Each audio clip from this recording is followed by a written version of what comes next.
ರೇಣುಕಸ್ವಾಮಿ ಕೊಲೆ ಕೇಸ್ನಲ್ಲಿ ಜೈಲು ಸೇರಿರುವ ನಟ ದರ್ಶನ್ಗೆ ಜೈಲೂಟ ಹೋಗ್ತಾ ಇಲ್ಲ. ಹೀಗಾಗಿ ಮನೆಯೂಟಕ್ಕಾಗಿ ಅರ್ಜಿ ಸಲ್ಲಿಸಿದ್ರು. ವಿಚಾರಣೆ ನಡೆಸಿದ ನ್ಯಾಯಾಧೀಶರು ಅರ್ಜಿ ವಜಾಗೊಳಿಸಿದ್ದು, ಮನೆಯೂಟಕ್ಕೆ ಅವಕಾಶ ಇಲ್ಲ ಎಂದಿದ್ದಾರೆ. ಹೀಗಾಗಿ ನಟ ದರ್ಶನ್ಗೆ ಜೈಲೂಟವೇ ಗತಿಯಾಗಿದೆ. ರೇಣುಕಸ್ವಾಮಿ ಕೊಲೆ ಕೇಸ್ನಲ್ಲಿ ನಟ ದರ್ಶನ್ ಜೈಲು ಸೇರಿ ಹಲವು ದಿನಗಳೇ ಕಳೆದು ಹೋಗಿದೆ. ಹೊರಗೆ ಐಷಾರಾಮಿ ಜೀವನ ಕಂಡಿದ್ದ ದರ್ಶನ್ಗೆ ಜೈಲು ವಾಸದಿಂದ ನರಕ ದರ್ಶನವಾಗ್ತಾ ಇದೆ.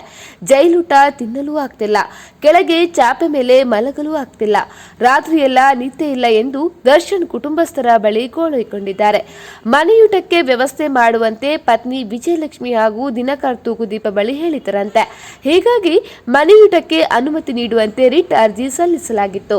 ಮ್ಯಾಜಿಸ್ಟ್ರೇಟ್ ಮುಂದೆ ಅರ್ಜಿ ಸಲ್ಲಿಸುವಂತೆ ಹೈಕೋರ್ಟ್ ಸೂಚನೆ ನೀಡಿತ್ತು.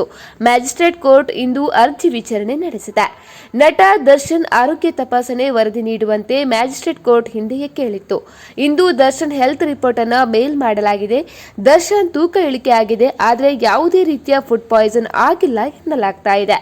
ಅತಿಸಾರ ಬೇದಿಯಂತ ಸಮಸ್ಯೆ ಕೂಡ ನಟ ದರ್ಶನ್ ಅವರಿಗೆ ಇರಲಿಲ್ಲ ಎಂದು ವರದಿಯಲ್ಲಿ ತಿಳಿಸಿದೆ.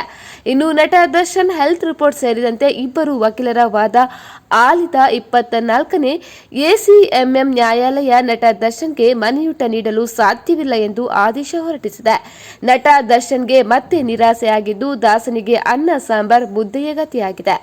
ಇನ್ನು ಮ್ಯಾಜಿಸ್ಟ್ರೇಟ್ ಕೋರ್ಟ್ನಲ್ಲಿ ಇತ್ಯರ್ಥ ಆಗಿಲ್ಲ ಅಂದ್ರೆ 29ಕ್ಕೆ ಅರ್ಜಿ ವಿಚಾರಣೆ ಅಂತ ಹೈಕೋರ್ಟ್ ಆದೇಶ ನೀಡಿತ್ತು. ಮ್ಯಾಜಿಸ್ಟ್ರೇಟ್ ಕೋರ್ಟ್ನಲ್ಲಿ ಇತ್ಯರ್ಥ ಆಗಿಲ್ಲ ಅಂದ್ರೆ ಪುನಃ ಬನ್ನಿ ಅಂದಿದ್ದ ಹೈಕೋರ್ಟ್ ತಿಳಿಸಿತ್ತು. ಹೀಗಾಗಿ ಮತ್ತೆ ದರ್ಶನ್ಗೆ ಜೈಲೂಟದ ಅರ್ಜಿ ಹೈಕೋರ್ಟ್ ಅಂಗಳ ತಲುಪಿದೆ. ಇನ್ನು ದರ್ಶನ್ ಯಾವಾಗ ಬಿಡುಗಡೆ ಆಗ್ತಾರೆ ಎನ್ನುವ ಮಾಹಿತಿ ಇನ್ನೂ ಕೂಡ ತಿಳಿದು ಬಂದಿಲ್ಲ.